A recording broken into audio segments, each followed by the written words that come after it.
اسما بہت پیاری بچی تھی، اسے پڑھائی کے ساتھ ساتھ پودے لگانے کا بھی بہت شوق تھا اور پرندوں سے پیار اس نے اپنی امی سے سیکھا تھا۔ اسما نے اپنے شوق کو پورا کرنے کے لیے چھت پہ گملوں میں بہت سارے پودے لگائے ہوئے تھے جن پہ بہت پیارے پیارے پھول بھی کھلتے تھے۔ بہار گزر جانے کے بعد اب پھول تو تقریباً ختم ہی ہو چکے تھے کیونکہ گرمی بہت زیادہ بڑھ چکی تھی، تیز لو سے پودے بحال ہو رہے تھے۔ وہ صبح شام پودوں کو پانی دینے چھت پہ جاتی تو ساتھ ہی ایک بڑے پیالے میں پرندوں کے لیے پانی رکھنا بھی نہ بھولتی تھی، مگر آج صبح بہت بڑی خطا ہو گئی تھی۔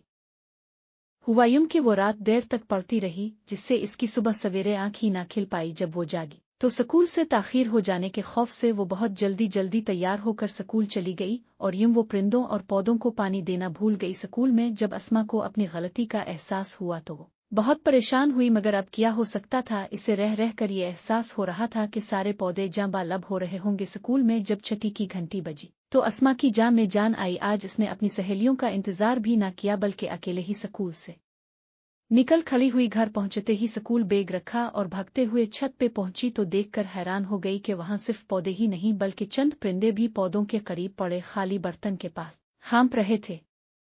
اسما نے جلدی سے پائپ اٹھا کر پہلے پرندوں کے برتن کو بھرا، پھر سارے پودوں کو پانی ڈالا اور خود تھوڑی دور برآمدے میں کھڑی ہو کر پسینہ پونچھنے لگی۔ یہ دیکھ کر اس کی خوشی کی انتہا نہ رہی کہ کتنے ہی اور پرندے بھی پانی پینے آ گئے۔ تھوڑی دیر میں 2 گلہریاں بھی آ گئیں۔ اس نے آدیر الفادیر نگاہ دوڑائی مگر کسی بھی چھت پہ پانی نہیں تھا، سب لوگ کمروں میں اے سی کی ٹھنڈک میں آرام کر رہے تھے۔